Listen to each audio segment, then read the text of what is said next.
Hi. Ah, don't need to say a word.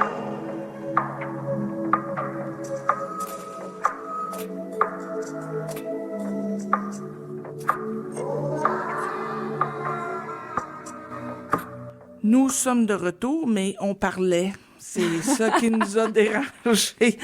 On s'est laissé distraire. On s'est laissé distraire. Je suis toujours en compagnie de Alex Normandin, qui a un projet qui s'intitule La Termite. C'est un projet, comment on peut dire, alternatif à tout le moins. Oui, définitivement. Pour ceux, oui. Oui. Au juste, un projet qui s'échelonne sur plusieurs années.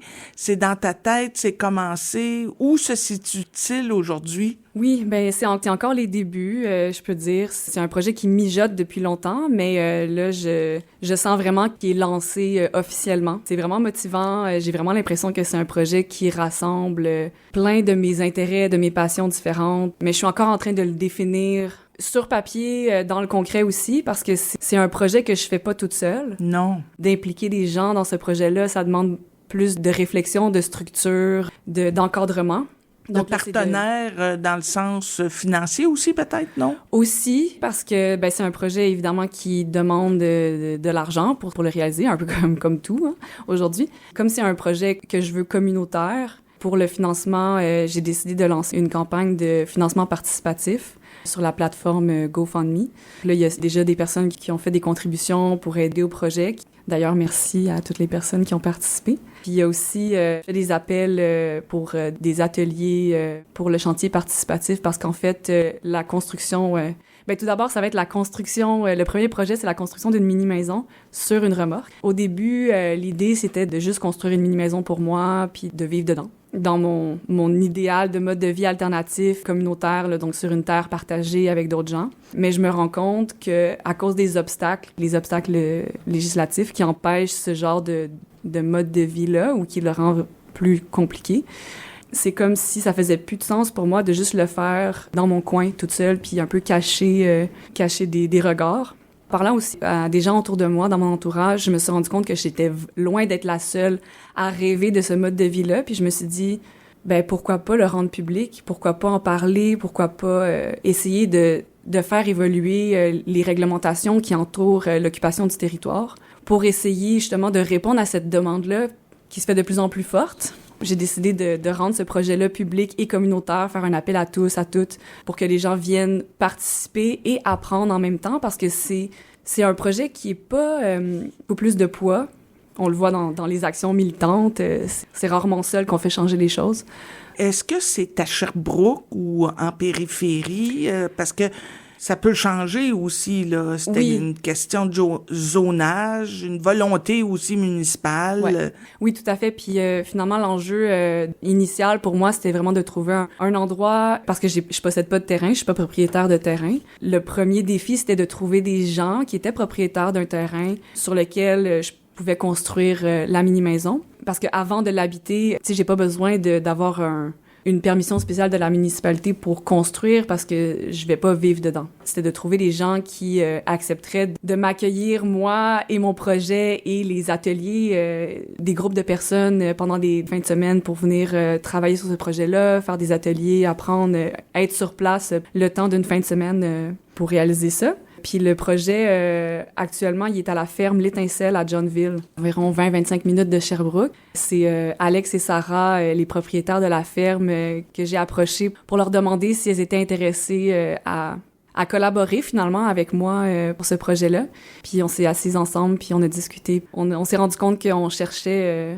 on avait les mêmes valeurs, ou des valeurs très similaires, puis le même envie de créer un monde un peu plus communautaire, un peu plus dans l'entraide, puis qui fait plus de sens pour nous. Donc, voilà. Oui, construire Oui. au sens large. Ouais. Pendant que tu parlais, je vais te remettre ce que j'écrivais, des noms ici qui pourraient peut-être t'aiguiller ou en tout cas t'accompagner dans ce travail-là. Mais déjà, tu es bien installé. Ça veut dire que c'est commencé et que ça va prendre son temps. Oui, c'est commencé, mais je pense que ça va débouler assez vite parce que c'est ça, là, j'ai déjà commencé à préparer le terrain à la ferme pour accueillir la remorque que j'ai amenée au garage pour faire des réparations, entre autres pour les freins, les pneus, qui est quand même assez pertinent si on veut construire une maison là-dessus. C'est ça, je vais continuer à préparer le terrain finalement, puis amener la remorque sur le terrain demain. Ça va être comme la première étape qui va marquer le vrai démarrage officiel de ce Demain, projet-là. dimanche 20 juillet, on Ouais. écrit ça au fer rouge. Ouais. Et tu vas y travailler, y loger, y travailler en même temps. Ben loger temporairement dans une petite roulotte ou en tente, mais je garde mon logement à Sherbrooke parce qu'évidemment, ça va prendre plusieurs mois, peut-être même années, avant que cette mini-maison-là soit habitable. Puis même encore là, je me dis, la vocation finale de cette construction-là est portée à changer dans le temps. En ce moment, c'est sûr que je m'imagine créer une mini-maison, mais peut-être que en la construisant, je vais me rendre compte finalement que ça fait plus de sens pour moi de créer un lieu communautaire, un lieu de rassemblement, un atelier. Je laisse vraiment la porte ouverte à ce que le projet se développe un peu comme il veut. Tu sais, je me détache un peu du résultat final. C'est plus le processus Exact. et tout le travail communautaire en communauté, communauté en action, en ce sens-là.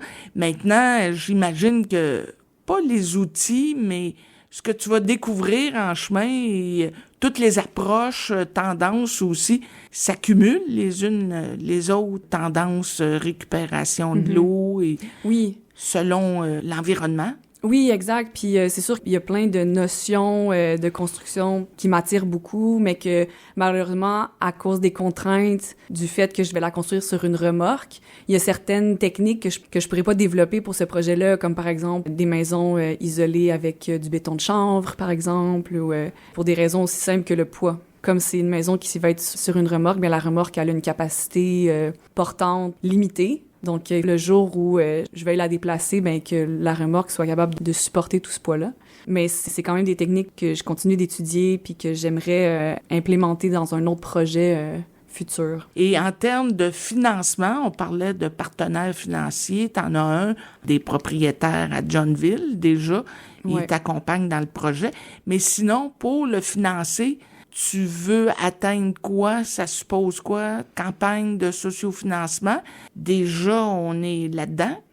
Oui, c'est ça. Ben, j'ai mis un objectif de 19 000 $ qui est un peu un chiffre aléatoire avec des calculs très rapides parce que je sais pas combien va coûter au final le projet au total. Parce qu'il y a beaucoup de matériaux que j'ai déjà récupérés. Après, ça va être de voir aussi jusqu'où moi, je vais pouvoir aller avec ces matériaux récupérés-là. Peut-être qu'il y a des matériaux que je vais devoir laisser de côté parce que ça fonctionnera pas, acheter des matériaux neufs. Presque à chaque jour, je fais des nouvelles rencontres ou des gens qui m'écrivent pour me dire « Ah, j'ai tel truc que je pourrais te donner pour ton projet. » Ou comme ça continue d'évoluer, puis je sais pas un budget fixe, c'est porté à changer dans le temps. Ouais. Ça te permet de rêver loin. Oui, puis de pas mettre trop de barrières, d'avoir trop d'attentes. T'es pas aussi. pressé. Oui, c'est ça. Mais comme tu disais un peu plus tôt, c'est vraiment le processus pour moi qui est important, puis de rassembler une communauté autour de ce projet-là, parce que pour moi, l'objectif final ultime, c'est vraiment faire la promotion du vivre ensemble.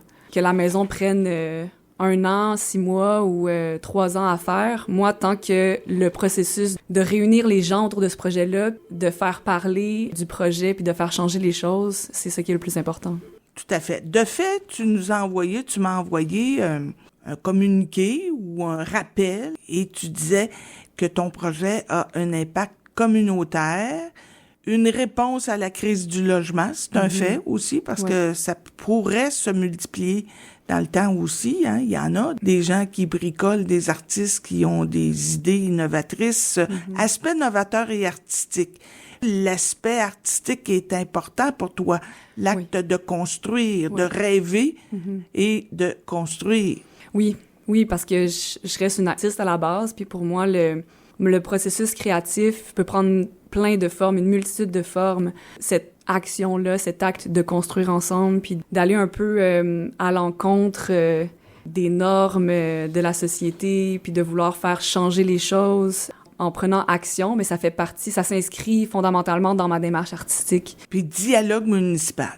Oui, parce que je me suis dit, c'est bien beau de vouloir faire changer les choses, mais on sait que la bureaucratie, c'est un grand labyrinthe sans fin.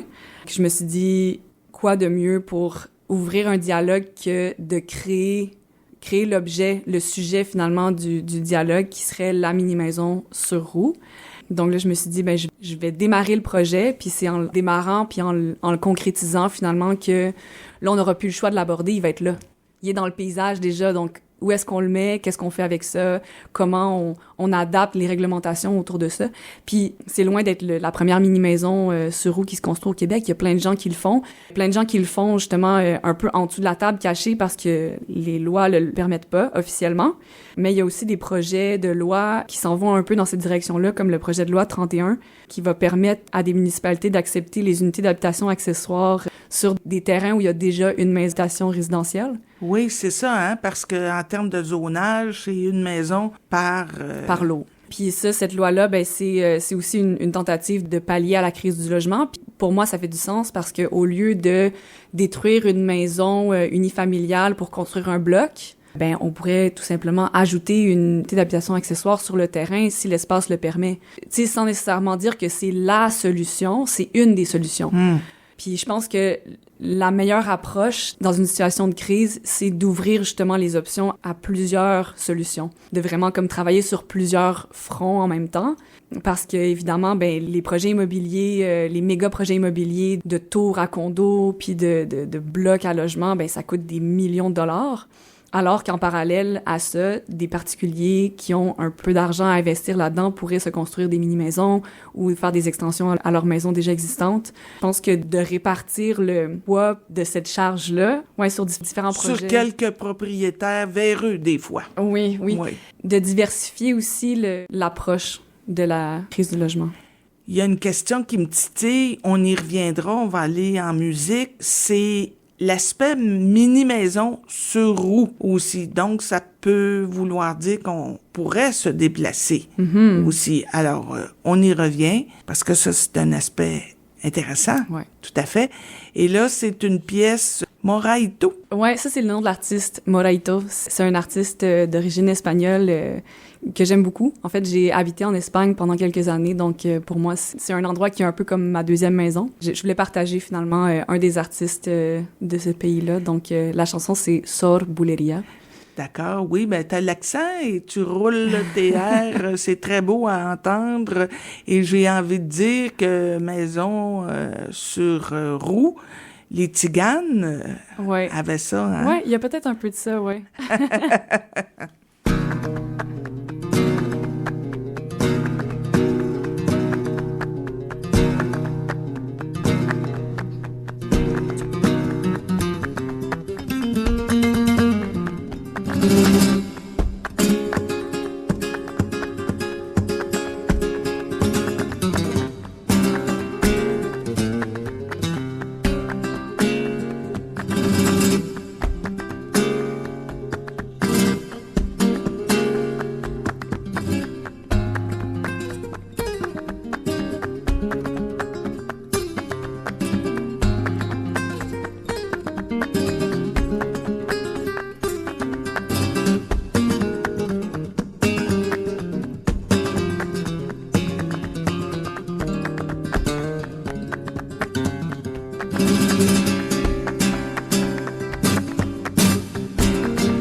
très énergique. Et une chose est certaine, c'est que ça nous transporte.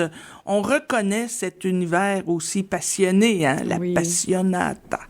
C'est sûr. Ben, de fait, les petites roulottes des Tiganes, est-ce que ça t'a inspiré? C'est sûr que oui, je pense que j'ai un côté très nomade en moi, d'où mes nombreux voyages. Mais oui, définitivement, c'est un univers qui me fascine.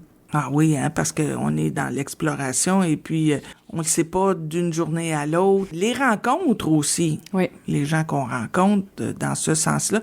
Je t'ai nommé quelques personnes avant ou pendant la pièce et tu semblais les connaître, qui vont tout à fait dans ton sens aussi, comme tu le disais, tu n'es pas seul. Mm-hmm. Il y a des gens qui travaillent à des projets semblables. La roulotte sur roue ou sur la maison sur roue, c'est pourquoi tu l'expliquais bien hors d'onde. Mm-hmm. Oui, déjà, pour commencer, le fait que je sois pas propriétaire d'un terrain, donc il y a cette contrainte-là. Je me dis, si j'ai envie d'investir autant d'énergie dans la construction d'un projet, d'une mini-maison et que je doive me déplacer, ben c'est sûr que ça me rendrait triste de devoir laisser derrière ce projet-là. Donc l'avoir sur roue, ben ça permet de l'amener avec moi au besoin. Mais il y a aussi le fait que la mini-maison sur roue a un impact vraiment minimal sur l'environnement. Elle peut même être construite en atelier, transportée sur le lieu de la résidence, être stationnée là, puis on n'a pas besoin de couper des arbres, on n'a pas besoin de creuser pour une fondation ou pour une fosse septique. Moi, j'ai envie d'avoir une toilette sèche ou une toilette à compost. Pour ce qui est de la tuyauterie aussi, si on a un système de récupération d'eau de pluie, ou sur un terrain où il y a déjà une maison, ben là, avoir accès à l'eau qui arrive déjà à la maison, pour l'électricité, avoir des panneaux solaires, des batteries, tout ça, ou se raccorder à l'électricité de la maison au besoin. Ce que je trouve intéressant, c'est qu'il y a vraiment un impact minime sur l'environnement. C'est vraiment, on la dépose, elle est là, puis quand on a à la déplacer, on l'enlève, puis le terrain reste intact. Et comment tu vois cette mini-maison, une chambre à coucher, fonctionnelle, hyper fonctionnelle? Comment Oui. tu le vois, là? Comme je disais tantôt, j'ai pas envie de m'attacher trop à une idée finale, le résultat final du projet. Évidemment, en étant restreinte dans l'espace, moi, j'ai pas vraiment le choix d'aller avec une approche un peu à air ouvert. Petite cuisine, petit salon multifonctionnel qui sert de salle à manger ou de bureau avec mezzanine, si possible avec un lit. J'aurais pas de toilette, peut-être juste une petite douche dans un coin. Ou j'ai fait plusieurs plans, mais je laisse le projet se développer un peu comme il veut, puis voir comment je vais agencer. Ça peut pas être tout ça. très grand parce que j'en sais, les remorques sont pas énormes non plus. Non, c'est ça. Puis comme étant un véhicule qui va aller sur les routes, il y a des restrictions aussi à ce niveau-là. Donc, la remorque que j'ai, elle fait même pas 8 pieds de large. En tout cas, je vais être capable de construire avec un petit débord. Je pense que la limite pour les réglementations sur la route, c'est 8 pieds et demi en largeur, 13 pieds et demi en hauteur. Puis la remorque que moi j'ai fait 35 pieds de long, ce qui est quand même assez grand pour une mini-maison sur roue. Ça reste un petit espace qui est considéré comme une micro-maison. En bas de 300 pieds carrés, c'est considéré comme une micro-maison. Donc, il n'y a pas beaucoup de gens qui sont prêts à habiter de façon permanente dans un lieu aussi restreint, mais l'idée d'être obligé de sortir à l'extérieur pour avoir de l'espace, c'est quelque chose qui m'attire aussi. Ouais, ben l'espace, il est là. C'est sûr aussi. Ça me fait penser des cabanes dans les arbres. Oui. Oui, ça reste un autre mode de vie alternatif aussi, très, très beau. Ouais. Oui. Et tu vivrais seule dans cette maison? Oui. Seule avec mes 2 chattes. Pour le moment, après ça, on en fera une deuxième. Oui, c'est ça. Ça reste un lieu très restreint, mais pour moi, je pense qu'il y a aussi l'idée d'avoir cette bulle-là intime, personnelle, un peu un lieu, comme un sanctuaire finalement, où je peux avoir mon espace à moi aussi de création, là, en ayant ce besoin-là de créer ce lieu-là. Pour créer, c'est important. J'ai l'impression que t'en as pour quelques années, quand même. J'espère, oui. Même après la première construction de la mini-maison, j'espère que le projet va continuer à faire des petits, comme on dit, puis à s'étendre, à ouvrir d'autres dialogues avec d'autres municipalités. Parce que finalement, il y a ce désir-là aussi des municipalités de revitaliser les villages, surtout dans les milieux agricoles. C'est pas des milieux qui sont faciles au niveau humain. Il y a beaucoup d'isolement, tout ça. Fait que je me dis, c'est vraiment un projet qui pourrait travailler en collaboration avec les municipalités, de créer un design ensemble, de le réfléchir ensemble pour que ce soit bénéfique pour tout le monde. Parce que ce que j'entends des gens qui sont contre ce genre de projet-là, c'est des peurs, des craintes que leur ville se transforme en parc de mini-maisons, pas de mini-maisons, de maisons mobiles, ou que ça a l'air d'un camping. J'ai entendu plein de craintes, même de municipalités. Mais il y a vraiment moyen de le réfléchir puis de l'adapter aux réalités, aux besoins et aux limites aussi de chacun, parce que finalement, le vivre ensemble, c'est pas seulement de tout accepter, mais c'est de trouver un terrain d'entente. Autant pour les gens qui sont pour que les gens qui sont contre, ben c'est de s'asseoir puis de parler ensemble puis de voir comment on peut trouver des solutions pour que tout le monde soit heureux finalement. C'est pour ça que je parlais de rencontre et toi, tu dis dialogue. Ouais. Ben écoute, tes valeurs sont très bonnes, sont très modernes, 21e siècle. On espère que ça puisse fonctionner. Tu es en campagne de financement, sociofinancement. Rappelle-nous, si jamais ça nous intéresse, coordonnées et tout. C'est sur la plateforme GoFundMe. Le projet se retrouve sous le nom « Une mini-maison, une communauté » et « Une communauté ». J'ai aussi créé une page Instagram qui s'appelle La Termite. La Termite, qui en fait, termite, c'est un nom masculin, mais j'ai intentionnellement choisi de la féminiser. Si vous voulez suivre les aventures de la Termite, c'est là que ça se passe. Oui, puis on pourra consulter, avoir des nouvelles au fur et à mesure.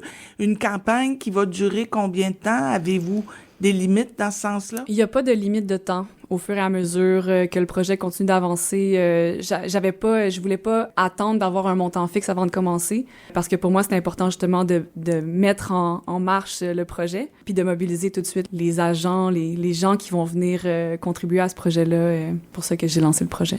Puis j'imagine qu'on peut prendre contact avec toi, la Termite. Ouais, à travers la page Instagram. Ça va être la meilleure façon de me rejoindre. Sinon, on conserve tes coordonnées précieusement. Alex Normandin, merci beaucoup pour cette conversation. Merci Sylvie. Tu nous proposes d'autres pièces musicales. J'en ai une pour terminer.